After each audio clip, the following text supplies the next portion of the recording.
Welcome to On the Ballot with Ballotpedia, where we take a closer look at the week's top political stories. Ballotpedia connects people to politics by providing neutral, nonpartisan, and reliable information on our government, how it works, and where it's headed. We're here to give you the facts, so you can form your own opinion.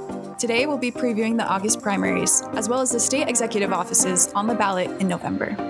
Welcome to On the Ballot.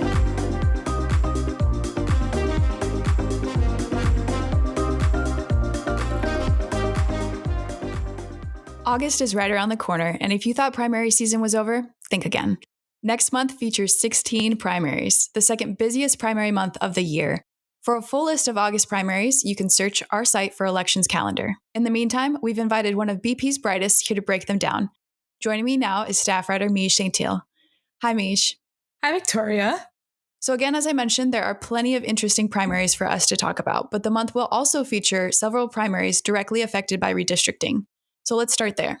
So redistricting has had a pretty big effect on how primaries are playing out this year. For a quick recap on how redistricting works, all United States representatives and state legislators are elected from political divisions called districts.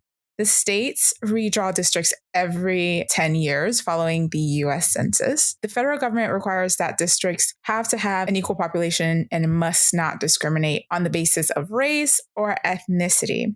And who's in charge of redistricting usually depends on the state. So it can be the legislator, can be the commission outside of the legislator, or it can be a combination of the legislature and a commission. Listeners have probably heard of the word gerrymandering before, which is when electoral district lines are drawn to favor one political party, individual, or constituency over another. So due to redistricting, Ohio will hold a primary for its state legislature on August 2nd. The primary for Congress and other statewide offices was back in May, and New York will hold their statewide congressional and state Senate primary on August 23rd. The primary for U.S. Senate, state executive, and state assembly offices happened in June. There are several battleground primaries in August we've got our eye on that I'd like to dig into if we can. One of those is the Michigan governor's race. Who is lining up in the GOP primary to challenge the incumbent Democratic governor, Gretchen Whitmer? Michigan is holding a Republican gubernatorial primary. So 6 candidates are running in total to compete against the incumbent governor, Gretchen Whitmer. The fundraising and polling leaders are Tudor Dixon, Ryan Kelly, Kevin Rink, and Garrett Soldano. 5 candidates failed to make the ballot after state officials found petition circulators of those campaigns had forged signatures on their nominating petitions. One of those candidates, James Craig, is running as a write-in. Yeah, that was quite a surprising event to happen in that race. Out in Alaska, I saw that we've got a very crowded primary for an at-large congressional district. On top of that, Alaska is working its way through its first election cycle with a top 4 ranked choice voting system that they adopted in 2020. How is that race looking? So 22 candidates are running in a top 4 primary for Alaska's at-large U.S. House district. All the candidates will appear on the same ballot, but the top 4 finishers will advance to a general election using ranked choice voting. This primary coincides with a special ranked choice general election to pick a successor to U.S. Representative Don Young, who died back in March. One Democrat, Mary Peltola, and 2 Republicans, Nick Begich and Sarah Palin, are running in that race after Al Gross dropped out after the primary. And let's take a closer look at the Democratic U.S. Senate primary in Wisconsin, which is scheduled for August 9th. CNN described this Democratic primary as the last truly unsettled Democratic contest in a competitive general election state. 8 candidates are running. What's the story in the Senate primary? 8 candidates are running in the primary. Lieutenant Governor Mandela Barnes, Treasurer Sarah Godlewski, Milwaukee Bucks executive Alex Lastry, and the Outagamie County executive Tom Nelson, who has received the most media attention. And we have Cooley, Stephen Olikara, Peter Pekarsky, and Darrell Williams are also running. Good job on mastering all those names. Who's been endorsing these candidates? So the Congressional Black Caucus, U.S. Representative Alexandra Ocasio-Cortez, and U.S. Senator Bernie Sanders have all endorsed Barnes, who was elected lieutenant governor in 2018 and served in the state assembly from 2013 to 2017. Emily's List, the National Organization for Women, and former U.S. Representative Steve Kagan endorsed Godlewski, who was elected state treasurer in 2018. 7 Wisconsin labor union chapters and Milwaukee Mayor Cavalier Johnson endorsed Lasry, who is vice president of the NBA's Milwaukee Bucks, who previously worked in the former President Barack Obama's administration. Incumbent U.S. Senator Ron Johnson, first elected in 2010, is seeking re-election. We have his seat, which is one of 2 held by Republicans up for election this year, in a state Joe Biden won in 2020 for the presidential elections. The other seat is held by U.S. Senator Pat Toomey, who is retiring. I checked our race ratings earlier, and 2 election forecasters rated that general election as tilt or lean Republican, and 1 rates it as a toss-up. So it's definitely too early to jump to any conclusions. We're going to move over to New York, where they have a Democratic primary for the 12th Congressional District, and this is an incumbent via incumbent race, which is always an intriguing result of redistricting. Which incumbents are squaring off? In what is likely to be the cycle's 6th and final incumbent versus incumbent primary, 6 candidates are seeking the nomination, including U.S. Representative Carolyn Maloney and Jerry Nadler. Both are members of the Congressional Progressive Caucus and describe themselves as progressives. And as far as incumbent versus incumbent primaries go, 4 incumbents, 2 Democrats and 2 Republicans, have lost in these sorts of primaries thus far in this cycle. In addition to New York's 12th District Democratic primary, there is another Democratic primary in Michigan's 11th District featuring U.S. Reps Andy Levin and Haley Stevens. And while we're on the subjects, incumbents are always under the microscope during primary season, and most often they do fairly well. Our historical data shows that 12% of state legislative incumbents have lost primary elections, and another 8% have been defeated in general elections. How about in recent memory? So generally speaking, recent history hasn't been much of an aberration from the past. From 2010 to 2016, about 13% of state legislative incumbents were defeated by primary challengers. In 2018, about 14% of state legislative incumbents who faced a primary challenger were defeated. So not too atypical, but things do get much more interesting if we break up how incumbents have been performing by party. In 2020, 155 state legislative incumbents were defeated in primary elections, with 60 Democratic incumbents defeated, meaning just over 12% of all Democratic incumbents who ran in a primary in 2020 lost. And 94 Republican incumbents were defeated, meaning 18% of all Republican incumbents who ran in a primary in 2020 lost. You can read more about this year's primaries in our newsletter, Heart of the Primaries, which we've linked in our show notes. And I'd like to thank Mish for coming on and giving us all this insight. Thanks so much for having me again, Victoria.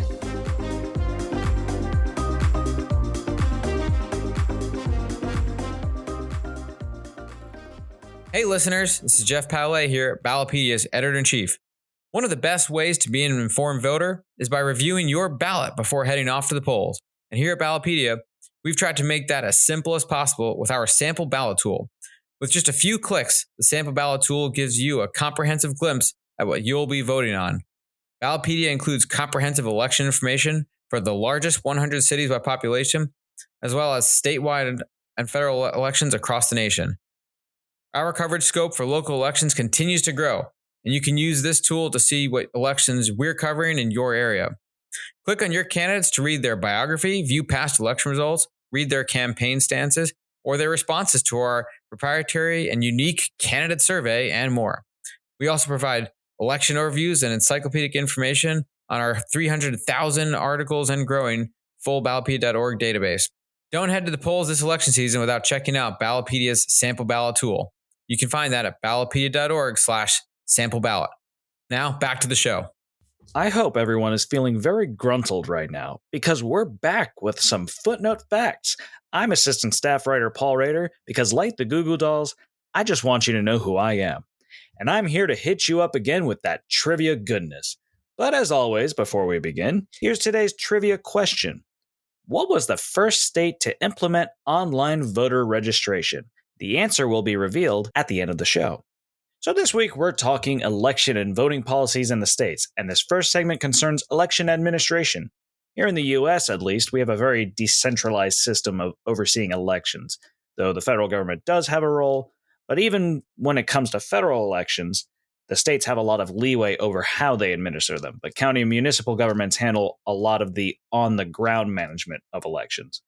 But there has to be somebody at the top, right? Who exactly is the chief election official in each state? Well, just over half of them are elected officials. The most common case is that 24 states have an elected Secretary of State that oversees elections. And then for Alaska and Utah, the chief election official is the elected lieutenant governor. But in 24 states is an appointed official. Maine, New Hampshire, and Texas have their state legislatures choose the chief election official. Then in 5 states, the governor selects them. Florida, New Jersey, Pennsylvania, and Texas call their official the Secretary of State, and they have a bunch of non-election duties as well. But in Delaware, it's a more specialized role, and the office is titled Commissioner of Elections. Furthermore, some states actually have more than one person who oversees elections. 9 states use a board or commission. Usually, the appointments to these boards or commissions are made by the governor and confirmed by that state's Senate, and they're most often designed to have officials from multiple political parties. And then in 7 states, you see a combination of one chief election official and a board or commission. So that's it for this segment of Footnote Facts. I'll be back later to drop some more knowledge on all you listeners, but for now, we return to the show.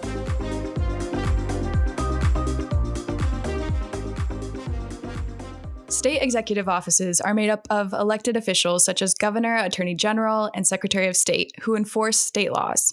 This year, 309 state executive offices are on the ballot in 44 states, which includes 36 gubernatorial elections, 30 attorneys general elections, and 27 secretaries of state elections. Here to help us sort through them all is our very own David Lukes. Excited to be here, Victoria. Thanks for having me. Yeah, it's your first time. This will be good. To start off, what's the breakdown of who holds power in these offices presently? So we're looking at 309 offices on the ballot. Currently, Republicans hold 152 of those offices. They're followed by Democrats, who have 124. Then the remaining 33 are divided between offices that are officially nonpartisan in statute or offices that are currently held by a third-party, independent, or nonpartisan office holder. We can call those 33 sort of the miscellaneous. But the overall breakdown is 152 for Republicans, 124 for Democrats, 33 miscellaneous. Got it. So we have 36 governor's offices up for election this year, more than half the country. Is this typical for a midterm election? Yeah, this is very typical for a midterm election year. When it comes to governor's offices and other state executives, midterm election years really are the main event. So not accounting for off-cycle special elections that take place when a governor leaves office early, every state other than Vermont and New Hampshire holds an election for governor every 4 years. For 3 states, this is the year before a presidential election, those being Kentucky, Louisiana, and Mississippi.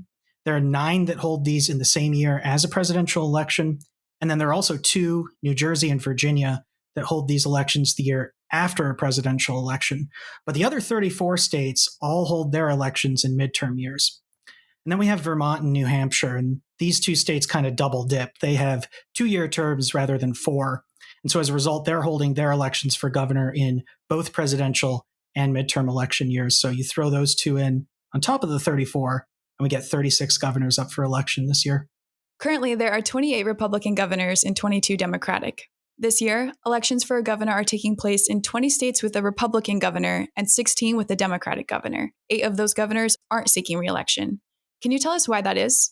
That's right. So there are 3 Democrats and 5 Republicans who are not seeking re-election this year. And for 7 of them, it's simply because they're term limited. The only governor who actually made the choice to not run for another term, despite being eligible to do so, is Charlie Baker. He is the Republican governor of Massachusetts. Now, all of the outgoing Democratic governors, and again, there are 3 of them, are in states that Joe Biden won in the 2020 presidential election.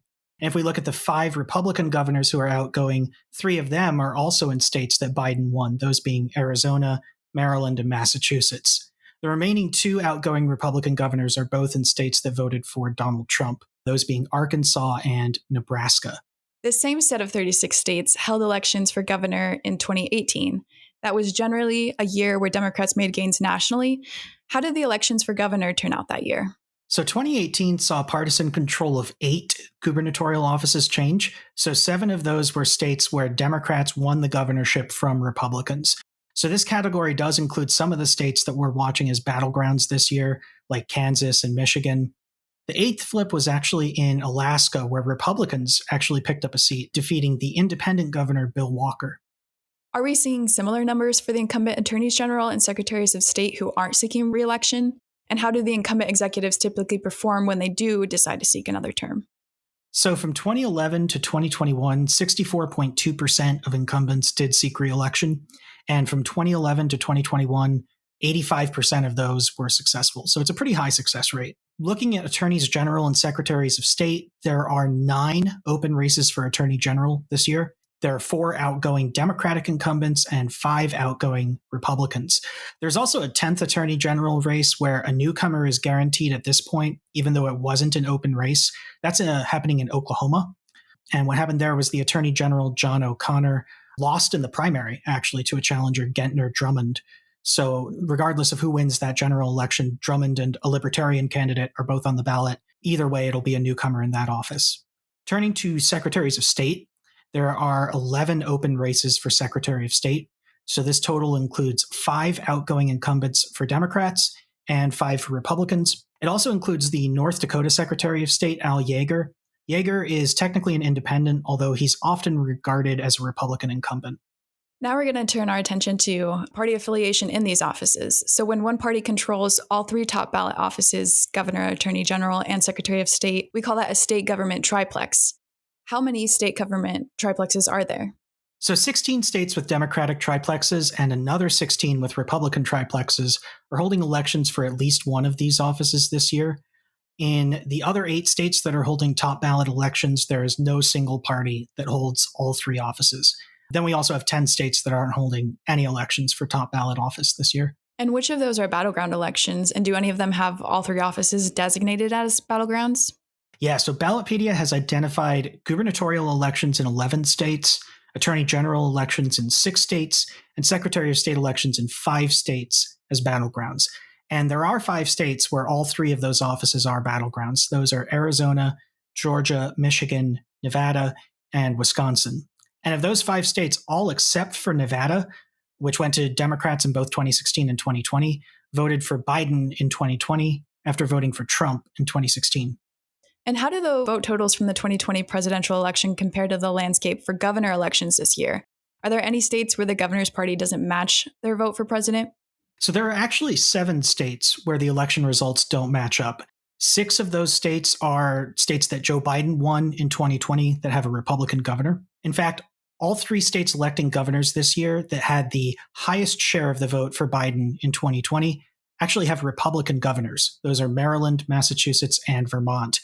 Biden's margin over Donald Trump was more than 33 percentage points in all 3 of those states. 2 other states, Georgia and Arizona, are actually responsible for Biden's narrowest 2 margins over Trump.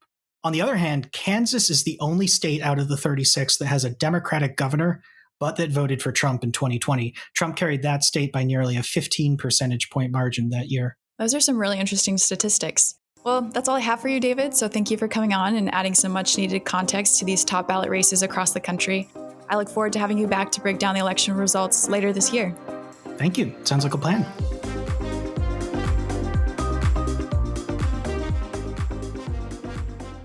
Welcome back to Footnote Facts with me, Paul Rader, where the facts are more truthful than Shakira's hips. We're moving on to what kinds of voting and voter registration are available in each state.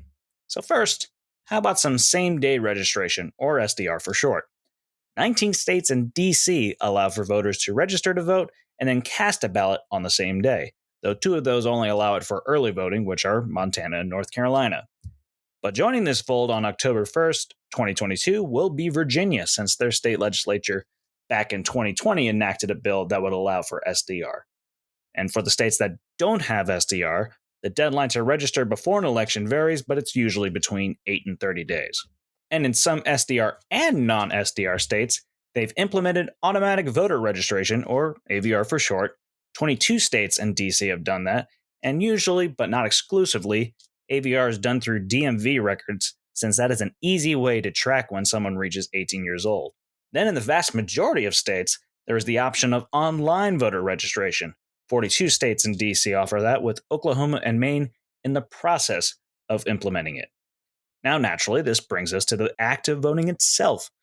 As of July 2022, Alabama, Connecticut, Mississippi, and New Hampshire are the only states that do not offer regular in-person early voting, though eligible absentee voters may be able to do so. Speaking of which, every state offers absentee voting, but only 35 of them do not require someone to have an excuse for requesting an absentee ballot. No Excuses also happens to be a great song from my favorite band, Alice in Chains. Very important information to know. And then 8 of those no excuse absentee states automatically mail ballots to eligible voters without the need to request one. And some other states allow for certain elections or jurisdictions to go all mail. That's it for part 2 of the trivia. Today's last segment of Footnote Facts will be on ballot measures concerning voting policy. Until then, it's back to the show.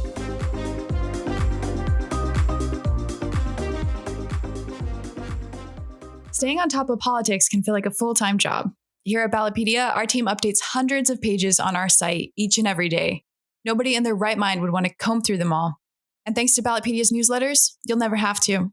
We have over a dozen different newsletters, like the weekly Hall Pass, which will keep you plugged into the conversations driving school board politics and education policy. Here's a highlight from the July 20th edition of Hall Pass.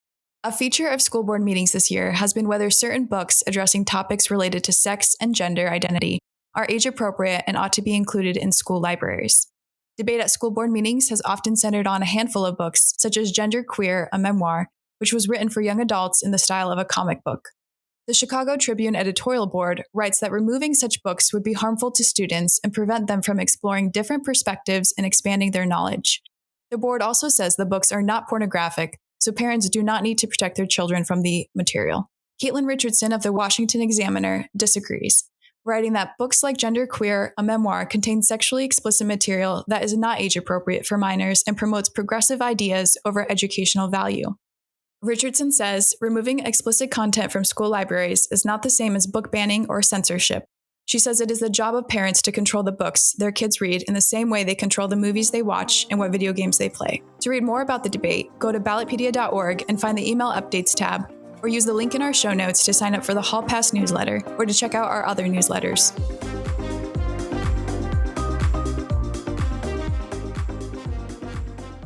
And now for the grand finale of today's Footnote Facts with me, Paul Rader. We're talking more about voting policy, but this time, let's look at some ballot measures. So as of July 2022, we have at least 3 voting policy measures on the ballot, and we see those in Alabama, Arizona, and Connecticut. Now, Alabama's measure is pretty general in scope, where passage by voters means that future legislation changing the conduct of a general election must be implemented at least 6 months prior to the affected general election. The measures for Arizona and Connecticut are more narrowly focused. Passing Arizona's measure would mean changes to the state's voter ID and mail-in ballot policies, such as requiring dates of birth and voter ID numbers for mail-in ballots. And then Connecticut's measure is even more straightforward. I mentioned in the last trivia segment that Connecticut is one of the few states without regular in-person early voting, but that will no longer be the case if that state's voters pass the Allow for Early Voting Amendment. Pretty straightforward name. But there are some other measures that have submitted signatures and might be on the ballot this year as well, but they're not there yet. States with such measures include Missouri, where an initiative seeks to implement a top 4 ranked choice voting system similar to what was just implemented in Alaska, and Nevada, where the initiative would implement a top 5 ranked choice voting system. So we'll see if these and voting policy measures in other states are also approved for the ballot. And for a really random historical ballot measure, let's turn back the clock to the 19th century during the Gilded Age of American history. So in 1887 in Texas, Proposition 4 would have authorized the state legislature to provide for voter registration in cities with over 10,000 people. But it was defeated then, though basically the same measure came back to the ballot just 4 years later in 1891, where it then passed with 78% of the vote. Now, hold your breath no longer, because I'm finally answering that trivia question I asked you earlier in the show. That question was, what was the first state to implement online voter registration? And if your response is Arizona, you are correct. Arizona led the way back in 2002.